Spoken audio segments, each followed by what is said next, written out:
Hi, it's Dwyer, gamblersadvisory.com, dwyervip.com. Remember, the opinion you should follow should be your own. Just consider this video to be a second opinion from a complete stranger online. I'm just going to riff a little bit. This isn't really a prediction video. It's just a life commentary, right, with no notes. Let me say this. Christmas is almost upon us. And, a lot of us are going to benefit from the myth of Santa Claus, right? We're all in this together, aren't we? In other words, I'm out and, I'm at the mall and I'll look at other parents and I'll see young kids who, are really excited. They, somehow aren't connecting the dots. That you're at the mall with dad's buying gifts, you end up with gifts on Christmas Day, and somehow we all want to believe that some fat guy wearing a red suit came down the chimney after being on a sled driven by flying reindeer, right? Kids want to believe that myth. They're not connecting the dots that mom and dad actually bought the gift that's under the tree. And we as adults, we want to continue that myth. We want kids believing in Santa Claus because it gives them hope, right? Kids don't want to be naughty. They want to be nice. That benefits the parents, right? I want my 11-year-old believing that if she's a good person, Santa is going to reward her. I want her to believe, right, that, there's a big Santa at the North Pole, that Santa never gets old, and that Santa is delivering for her, right? That she can count on Santa, right? And we're all in on the ruse, right? My neighbors, it's the same thing. If I'm out and I'm talking with the neighbor and a kid walks by, we'll pretend Santa exists, right? We want to create something that makes it more fun for all of us. Well, in my opinion, that's boxing. That's what's happening in boxing. I believe all of us enjoy the idea of certain fighters, right? We look at the fighter, we understand that we hardly know anything about the fighter, right? Anthony Joshua, does anyone here know what happens if Joshua is forced to the second half of a 12-round fight? Does anyone know? I don't know. Right? And I've looked at a bunch of Joshua fights, right? But we know following Joshua is entertaining, right? If we believe in Joshua like we believe in Santa Claus, it's a fun ride, right? There's the fight build-up. Joshua's coming in. He's destroying guys. After the fight, he's giving, corporate, platitude-filled interviews where he's saying, hey, hard work delivers results, and I'm just glad that my fans support me and stuff like that. It's fun for all of us, right? To the people who want the myth going, whether it's Santa or Anthony Joshua, hey, I understand. I support Santa when it comes to Christmas. But let's be real here. This is the gambling part of the internet. Right? If you asked me to actually bet real money, dollars in America, pounds in the United Kingdom, right? You think of your location, whatever the currency is. If you asked me to bet a paycheck on whether, Santa's going to come down the chimney with a sack filled with gifts, whether there's a guy named Santa who actually knows the name of my kids, and whether they've been naughty or nice all year, then I'm going to bet against that happening. This is while I'm hanging out with people and talking about Santa, right? When it comes time to actually laying money at the betting window, I'm going to bet against Santa, right? Because deep down in my heart, I know there's a gap between mythology and reality. Right? We're all having fun with the Santa myth. Right? We're all having fun with, dare I say, the Canelo myth. We all had fun with the Vladimir Klitschko myth.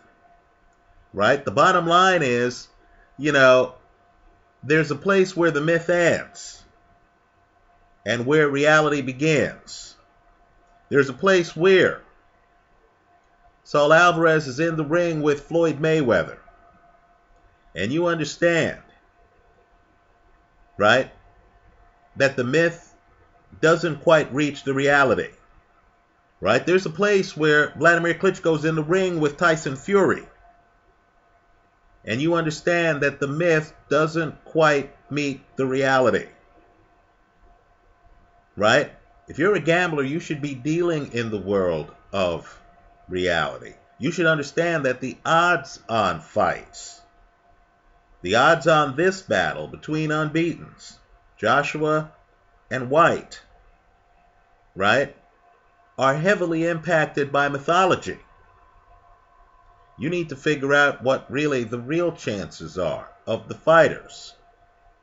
Now, let me say this.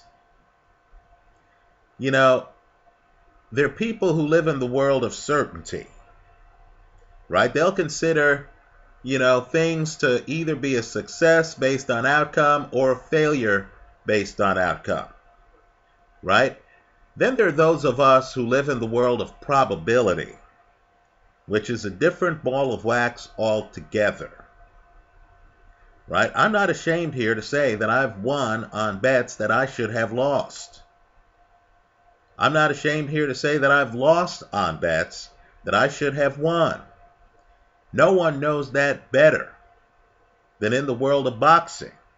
I can tell you years ago, I took a fighter named Lennox Lewis over Evander Holyfield. I watched the fight. At the end of the fight, Lewis is so certain that he won that he's shaking his head, right? I was laughing at the end of that fight. I knew I had won, right? You know the rest. The judges called the fight a draw. You think the casino gave me back my money? You think I won that night? The guy who I bet against, right? The guy who had Holyfield in the fight. He laughed the next time I saw him. He knew that, well, put it this way. He knew he should have paid me. Bottom line, though, is didn't happen, right? I had to grin and bear it. That's the world we live in. I'll even go further. There's an economist out there, Thomas Sowell, S-O-W-E-L-L, and he talks about how, really, for most of us, we aren't even on our A game 7 days a week. There are days when, quite frankly, better versions of ourselves would be us. Right? So my point is simply this. When I look at unbeaten Anthony Joshua, who hasn't made it to the second half of fights, who's been blowing guys out, right? He hits a guy a couple of times, the guy staggers, the guy hits the canvas, the ref jumps in. That's been his entire career, right? When I see him and he's in the ring against a guy who's already beaten him in the amateurs, right? A guy who's unbeaten. A guy who, I'm looking at films of Whyte, and I see Whyte hurt Minto with the right hand. So I say, okay, I know Brian Minto. I'm not saying he's, Ali or anything like that, but Brian Minto's a guy who's been in the ring with skilled fighters. Right? Brian Minto is a guy who's taken big punches from other guys. I see Minto hurt by a right hand. Then I noticed that later in that fight, Dillian Whyte pretty much closes the show with left hands. Then I'm thinking to myself, whoa, you know what? This guy has power. Minto goes down the last time. I get the feeling if the heavyweight title was on the line, Minto would have gotten off the canvas. The heavyweight title's not on the line, and Minto's a vet. He stays on the canvas. That tells me that the guy he's fighting hits hard. Look at Whyte's KO percentage. I agree. Whyte hasn't fought strong competition. Right? I'll agree with that. But I'll also say that there are a host of fighters. George Foreman, if you look at his record, who didn't fight quality competition until they hit the world stage. Right? And then actually showed real punching power. So, I look at the line on the fight. I'm not saying Whyte beats Joshua. I don't know who wins the fight. Looking at the films, I don't see how the fight goes the distance. That's the way I'm playing it. Because the casino's giving me like plus 700 odds or something on Whyte, I'm going to go where the odds take me in a fight that I view as possibly going either way. Right? So I like Whyte to win. Why? Because of the odds. Right? Hedge with Joshua early. Why? Because Joshua, when he wins early. Right? Joshua late in the fight, I don't know what that looks like. So let me say this. The folklore is really Santa Claus level here. I'm watching The Gloves Are Off. It's a must-watch for anyone interested in these promotional things where a journalist is sitting between, or commentator is sitting between the two fighters, and the two fighters are talking to each other. You know what? That show is shocking to me. Right? The interviewer is one of my favorite people, Johnny Nelson. I know young people don't know who he is. Johnny Nelson used to be a champion, used to be a pretty good champion. His fights were very entertaining. Right? You know, Johnny had his belt a long time. Right? So this is kind of like, you know, Johnny's second act. It's like Carl Froch, let's say 20 years from now, when he moves in the booth and he's announcing, young people might not realize he himself used to be a fighter. Right? So Johnny Nelson knows a lot about fighting. He has the kind of gravitas where he can say to these two young unbeaten heavyweights, hey, you know, street fighting, you know, has a different skill set than, you know, prize fighting. Right? Johnny Nelson can say that because people know Johnny Nelson knows about prize fighting. But I got to tell you, it's absolutely astonishing to me watching this show how biased Johnny is. And Johnny's a great guy, but how biased Johnny is toward Anthony Joshua. Right? I had to keep reminding myself, Joshua has never been heavyweight champ. Right? Joshua isn't in the Boxing Hall of Fame. Joshua isn't Larry Holmes. He's not Mike Tyson. He's not Lennox Lewis. He's not Vladimir Klitschko. He hasn't reached the heights of the sport that those guys have. He's not Jack Johnson. He's not Joe Louis. He's not Rocky Marciano. Right? This is a young guy who hasn't made it out of the early rounds.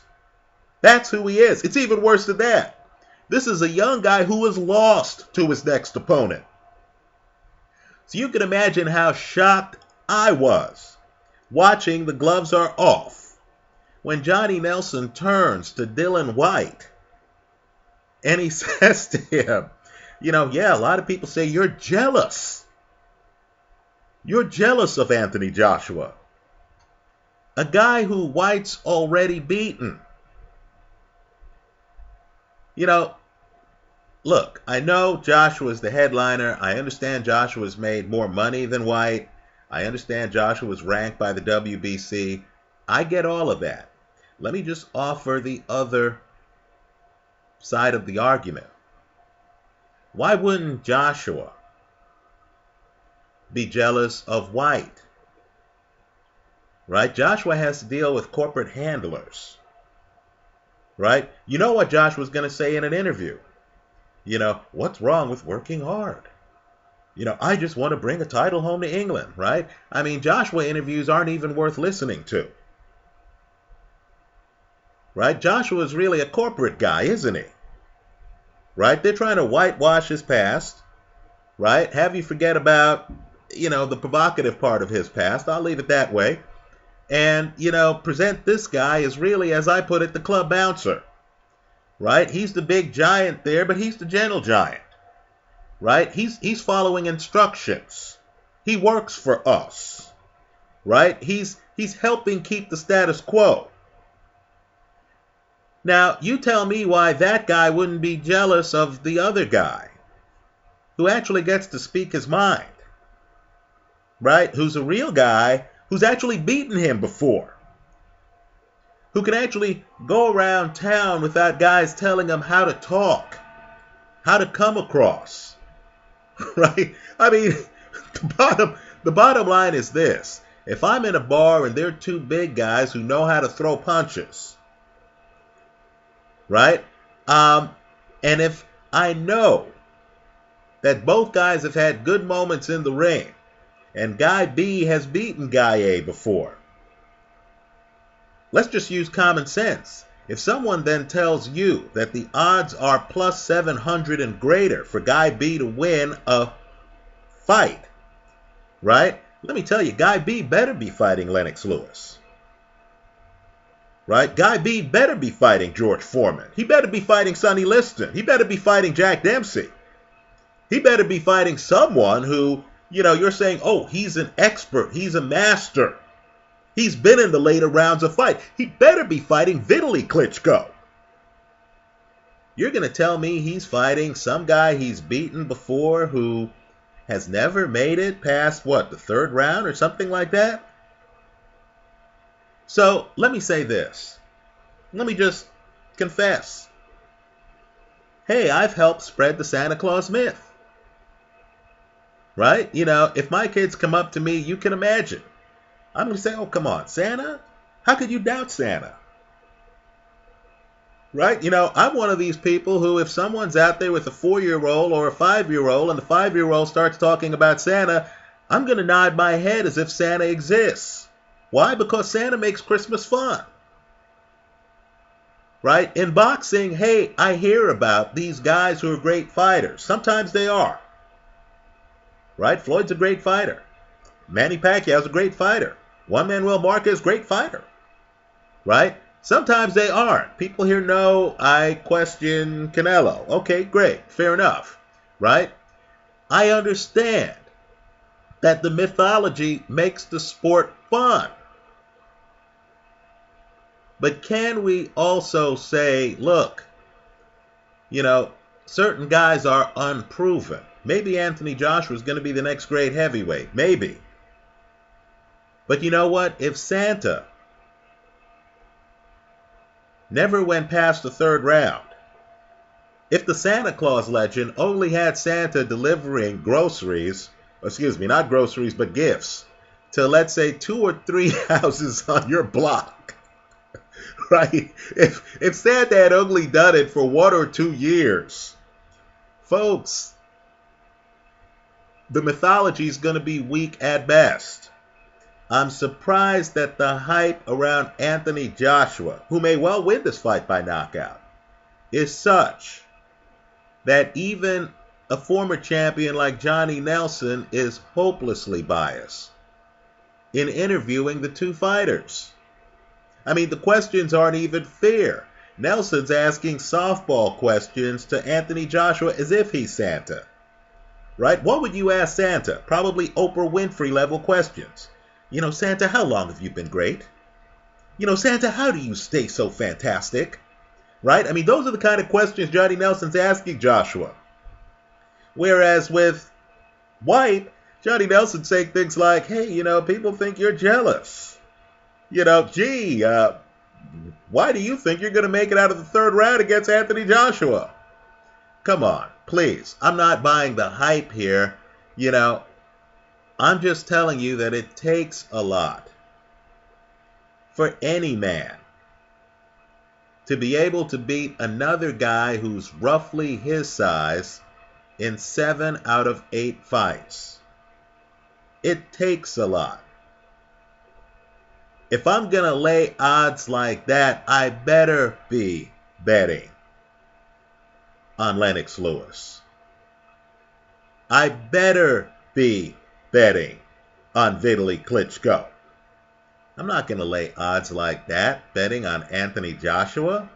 Even if I think Joshua's going to, win the fight early. Right? I'm going to hedge the play. Right? So I profit if Whyte lands the home run ball. How do we know if Joshua can even take a punch? Let me challenge YouTube Nation, please. In the comment section to this video, can you please list the fights in which Joshua has been hit hard, where you have seen him take a punch and you've thought, man, this guy has a good chin? I mean, we know Whyte dropped him when they fought in the amateurs. How do I know the guy has that good a chin? Right? Let me tell you, there was a part of Roy Jones's career where you were looking at Jones and you thought, wow, this is a great fighter and stuff. You never really saw him get hit hard. Right? Would you consider Jones to have a great chin today? Didn't the world change when he got hit by Antonio Tarver? We forget the Glenn Johnson fight. We forget the Denis Lebedev fight. We don't even know if Joshua has a great chin. Right? Joshua's gold medal, hey, congratulations to him. That's in the amateurs. Right? How many great fighters out there have never been in the same room with an Olympic medal? You think Bernard Hopkins has been in the same room with an Olympic medal? Floyd went to the Olympics. He didn't win the gold. Roy Jones went to the Olympics. He didn't win the gold. I would argue that Floyd and Roy Jones are two of the very best fighters in recent history. Vitaly Klitschko didn't win the gold medal. Right? So, also, even Joshua's gold medal. Oh, here's a shock. The host country was Joshua's country. The Olympics in which he won the gold medal. Right? We know boxing has a political element. Right? We know boxing at times is like ice skating. Right? So let me just say this. Oh, and I know hardcore amateur boxing fans are going to say, oh no, now they've changed amateur scoring, so it's supposed to be scientific. Right. How many of us really believe that? So let me just say this. The odds are out of whack. I know I sound like a wacko, won't be the first time, but the value in this fight is with Whyte. Right? Just think about it. If Tom's fighting Harry and Harry's beaten Tom before, and you go to the betting window and they tell you, hey, we're giving you 7-1, 8-1, 9-1 odds on the guy who won the first fight, you tell me where the big value is. If you're going to say, well, this is different now, it's pro fighting, and Joshua's unbeaten, all I'm saying is, has anyone looked at Whyte's record? Right? All I'm saying is, can we at least agree, regardless of what's said, on the gloves are off? Can we agree that Whyte has punching power? The guy has knocked out a dozen or so men, folks. The guy's already dropped Joshua. Has Joshua's chin really improved that much? Can you really appreciably improve your chin that much? Right? So, I know there were a lot of comments to the first video that I made on this fight, right? Hey, for those of you who want to believe in Santa, who want to believe that these fighters, you can pick guys and you can say, oh, this man would beat this other big man who's roughly his size, who's also unbeaten 7 out of 8 times, then good for you. Right? I'm just telling you that, in my opinion, that's not the way life works.